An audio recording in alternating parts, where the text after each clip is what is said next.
Good afternoon, Sir John Mark Hinautan. Good afternoon din po. Ito si John Mark ay parang napakabait, no, na empleyado. Siya rin nagdo-donate ng kidney.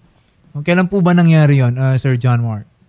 Actually po, almost 2 years na po ako sa kanila. Then, naka-decide po ako nung nakita ko na hindi na siya makalakad ng maayos po. So, ito, voluntaryo po talaga. Oh, yes po. Volunteer no, po. Sabi po ninyo, kailangan nyo ng kidney. Mm-mm. Ako po ay willing na donor. Yes po. Hindi, kasi Sherry, alam mo, yung mga organs kasi na yan ay pwede for transplant pag donation. Opo. Okay? Without consideration. Ibig sabihin, walang bayad. Opo. Kasi kung may bayad na yan ay illegal. Yes, okay? Ipinagbabawal na po sa batas. So tama, no? Ikaw ay nag-donate po ng Yes, inyong kidney. Opo. Okay? At so far, no, naging successful naman siguro yung transplant. Yes po. Okay? Pero ngayon, ikaw ay lumalapit dito kasi anong nangyari?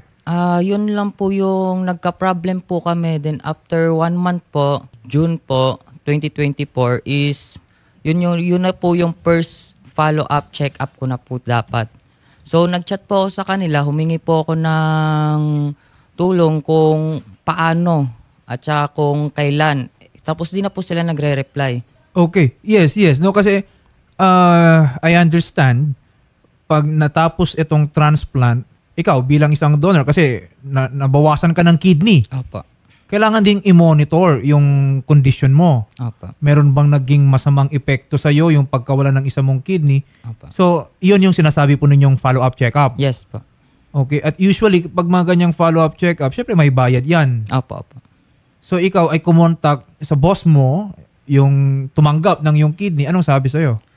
So, wala po silang reply. Puro lang po sila sin. That time na may reply po sila, nagagalit pa sila. Nagmamadali ba daw ako? Sabi ko, yes po kasi tumatakbo po yung araw. At yan na-schedule mo talaga? Opo. For check-up every month? Yes po. So, kailan nangyari yung transplant? May po. May last year? Yes po. So, since May last year, nakailang check-up na po kayo? Wala po. Wala pa? Wala po.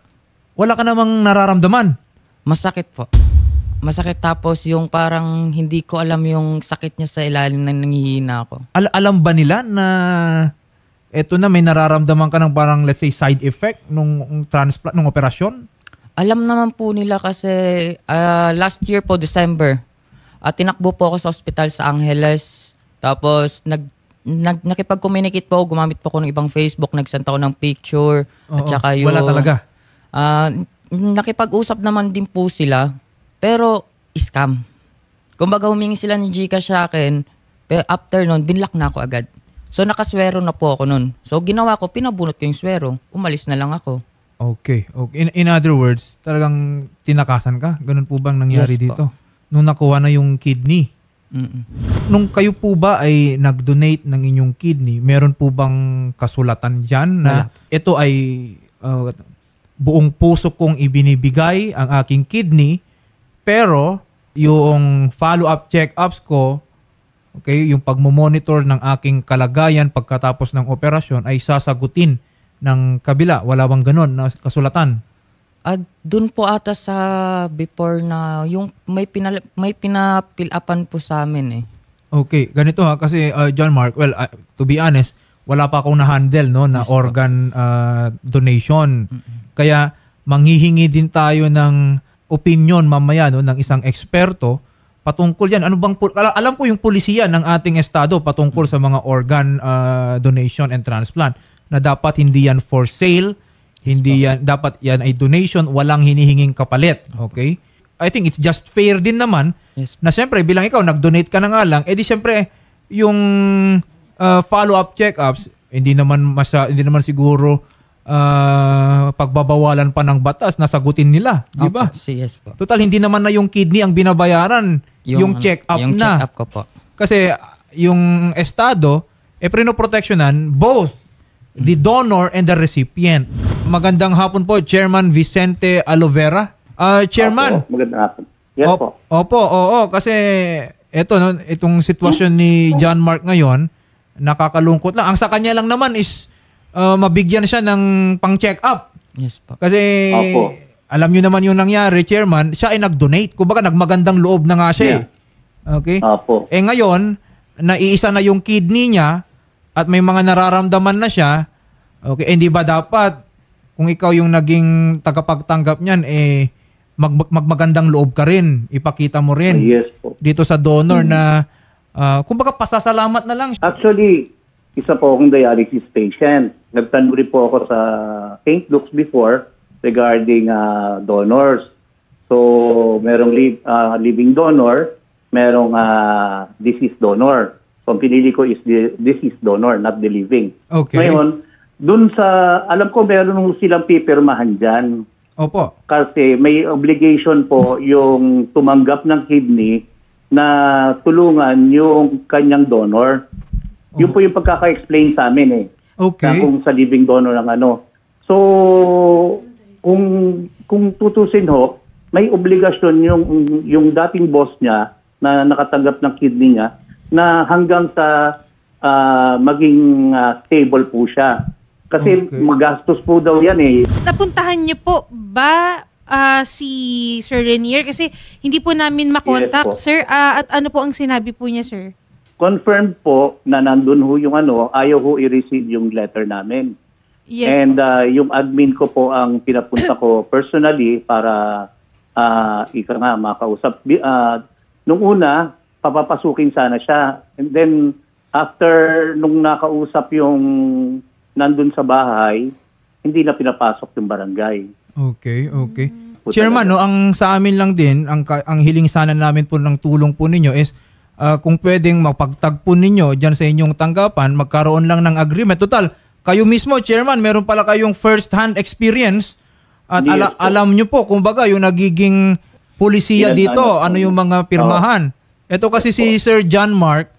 John Mark, meron ka bang kopya nung mga pinirmahan ninyo kung meron man? Wala po. Wala kasi siyang kopya, no? Itong si Sir John Mark, nahihirapan, wala siyang pinanghahawakan, kumbaga. Yes, Hindi mo Chairman. kaya makahingi ang inyong office sa St. Luke's regarding dun sa Total, siya naman yung involved.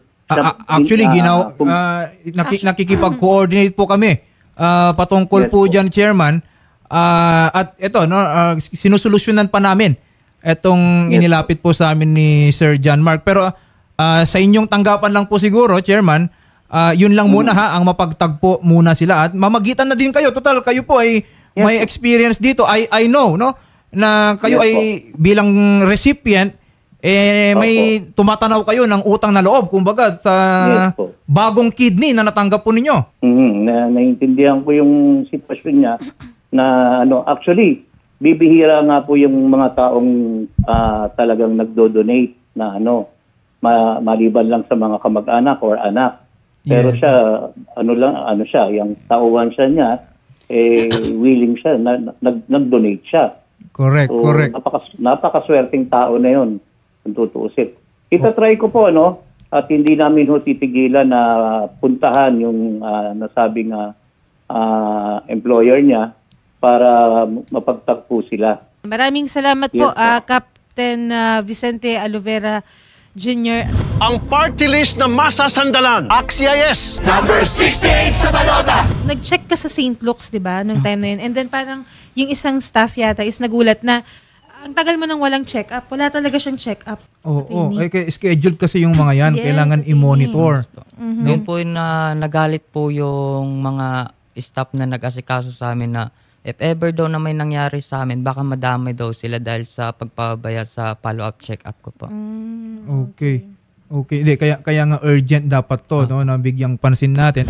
Magandang hapon po, Dr. Raytan. Yes, good afternoon po. Ayan. Doctor, no, kasama kasi namin ngayon sa studio si Sir John Mark Hinautan, isang donor ng kidney. At sabi niya, since the transplant last year ng Mayo, hindi pa siya nagkakaroon ng follow-up check-up at sumasakit na raw, no? May nararamdaman na siya. Ano po usually, doctor, yung pulisiya natin post-operation, no, o ng mga transplants? Yeah, so I was able to nasubaybayan ko yung kaso as for today na na-discuss po ninyo. Tama, no? Very swerte. Maswerte po yung recipient. Voluntary donor si John Mark. So ang tawag po doon altruism. No? Yes. Oo. Ang rule po namin po talaga is to protect the donor. No? Hindi lang recipient. Dapat din ma-follow up ng mabuti yung nag-donate ng kidney. Although si John Mark, I would understand, is a healthy donor, I think siguro na misinterpret lang ng recipient na malaki masyadong gastusin. Opo. Actually, hindi naman din ganun. Basic laboratories lang naman usually just to make sure that hindi magkaroon din ng problema yung donor in terms of kidney function and other comorbidities. But I think this patient or this donor is a healthy donor. Hindi naman po ganun kalaki or sobrang mahal yung pagpa-workup ng mga problem after donation. So I think there's just going to be some discussion doon sa recipient na wag siya matakot, no? Kasi nga ang laki ng tulong na ginawa ni John Mark sa kanya. And the Yes. workups after that, hindi naman po nakakabutas ng bulsa. No? Correct. Hindi siya dapat matakot na magkakaroon ng severe complications kasi na-screen naman ng mabuti na, siguro ng St. Luke's ang donor and he's a healthy donor. So, most likely, hindi naman ganyan kalaki ang pagpapalaboratory sa isang patient na ganito. Yes. And yung nalang ibinigay sa kanya, no, in the form of a donation, yung kidney na niya, Yes, that's yes. already priceless. Kumbaga, Napakahirap po Yes. maghanap ng donor ngayon, no? And he's very lucky. Out of the goodness of the heart of the donor, yan ang exact, the best example of altruism. yes po, no. So talagang nagmagandang loob etong si John Mark. Opo. Doctor, gaano po ba kadalas, no, yung dapat nagiging monitoring or follow-up check-ups ng isang organ donor? Kung talagang siya, healthy donor, walang tinatawag naming comorbidities like hypertension or diabetes. Kasi ini-screen naman ng mabuti yan, no? So most likely, kahit once a year lang po, no? Just to make sure that, like for example, that he has been having pain. So kailangan lang malaman ano yung source ng pain ng patient. Ano po usually yung mga complications, no, ng mga kidney donation or transplant? Halos wala po Halos wala. Like I said, these are screened very well. Usually we choose the donor, lalo na kung living donor, to make sure na walang comorbidities or walang ibang sakit. So usually they come out, they're okay post-operatively. Mostly ang magiging follow-up ng patient is once a year just to make sure kung hindi siya magde-develop ng secondary diseases. Not necessarily related po dun sa pag-donate. Okay. Meron po bang harm or masamang dulot pag ang isang organ donor ay hindi regular na nagpapa-check up? Well, po yan So when you do follow-up donors, no, or healthy donors for that matter, ang usual naman is, siyempre, hindi naman natin ma-regulate yung mga following diseases na makuha niya. So yun lang naman po, just to make sure that the patient will not develop any new, tawag namin dyan, comorbidities or sakit na pwedeng maka-apekto sa kanya sa general well-being niya. But ordinarily, these are patients who are healthy and they would have no other problems in the long run. No? Kasi nga, that's what we're encouraging more donations. No? Kasi ang dating pag-iisip, natatakot yung mga nag-donate kasi nga daw, baka sila naman ang magkaroon ng sakit sa bato or magkaroon ng ibang sakit. Pero generally po kasi, ang isang donor, lalo na pag na-screen mabuti at healthy siya, wala po siyang komplikasyon doon mismo sa pagdodonate. Napakaliwanag po at napaka-informative, no, lahat po ng mga nabanggit po ninyo. Ito lang po talaga, no, kawawa lang talaga itong si John Mark Hinautan, kaya kami rin na rin dito ay tutulong po sa kanya. So maraming salamat po muli, Dr. Raytan, ang nephrologist ng Philippine General Hospital. Thank you po. Sir John Mark, bago po namin kayo i-ere, sir, naghanap po kami ng mga ospital dahil kayo po ay walang matutuluyan po dito sa Maynila, tama po? Opo. Kami po ay naghahanap po ng ospital po na malapit po sa Davao, sa inyo po, dahil kasi si Sir din po ay walang matutuluyan dito. So Sir, sasagutin na rin po namin yung pagpapauwi po ninyo ng Davao. Maghahanap po kami ng ospital po doon na makakatulong po sa gamutan po ninyo at kami na rin po ang bahala doon. Yes, Opo. Para andun po ba ang pamilya niyo, Sir? Yes, doon po. Okay. Kasi nakakabahala siya rin, no, na Mayo pa hindi na pa-check up. Yes, sir. Habang hinihintay natin, ha, yung employer po ninyo, yung recipient po ninyo, kami dito sa programa, nakita namin kailangan mo na ng mabilis na tulong. So, narinig mo naman si Shari. Okay? Maghanap tayo ng hospital kung saan makakapagbigay ng magandang serbisyo sa'yo. Yes po. Thank you po, attorney. Ayan, okay. Sige po, sir, kakausapin po namin kayo para po doon sa flight details po ninyo at yung sa hospital, sir. Sige po, thank you. Salamat, sir. Magandang hapon po.